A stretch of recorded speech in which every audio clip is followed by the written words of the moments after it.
কেন এসেছেন এই ভিডিওতে? মোটিভেশনের জন্য? কি করবেন মোটিভেশন নিয়ে? জীবনে বড় কিছু করতে চান? আপনার যোগ্যতা নেই জীবনে বড় কিছু করার। হ্যাঁ, নেই আপনার যোগ্যতা বড় কিছু করার। আপনার যোগ্যতা ওইখানেই যে জায়গাতে এখন নিজেকে অ্যাডজাস্ট করে নিয়েছেন, যেখানে নিজের প্রয়োজনগুলিকে মিটিয়ে নিয়েছেন, কিন্তু আপনার স্বপ্নকে স্বপ্ন করে রেখে দিয়েছেন।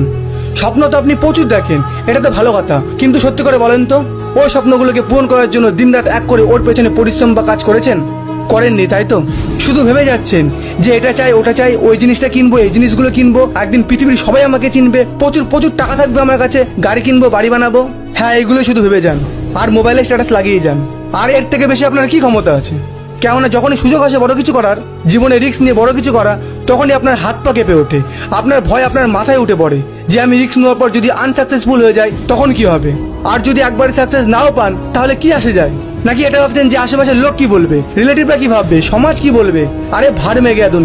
যখন আপনি না খেয়ে থাকেন তখন কি আশেপাশের লোক এসে আপনাকে খাই দিয়ে যায়? নাকি যখন আপনি প্রবলেমে পড়েন তখন কি এসে আপনাকে হেল্প করে দিয়ে যায়? তাহলে কেন তাদের কথা ভাববেন? কেন সমাজের কথা ভাববেন? কারণ ওদের কাজই হলো লোকের নামে উল্টোপাল্টো কথা বলা বা কাউকে ছোট করা। আর একবারে যদি সাকসেস না আসে তাহলে দ্বিতীয়বার চেষ্টা করবেন, তাতেও যদি না আসে তাহলে তৃতীয়বার চেষ্টা করবেন। আর নিজেকে এটা প্রমিস করুন যে যতক্ষণ না সাকসেস পাবেন ততক্ষণ চেষ্টা করেই যাবেন। যখন যখন আপনি অসফল হবেন তখন তখন আপনার একটি নতুন শিক্ষা হবে, আর ওই শিক্ষার সাথে দ্বিগুণ শক্তি নিয়ে, দ্বিগুণ সাহস নিয়ে সামনে এগিয়ে যাবেন।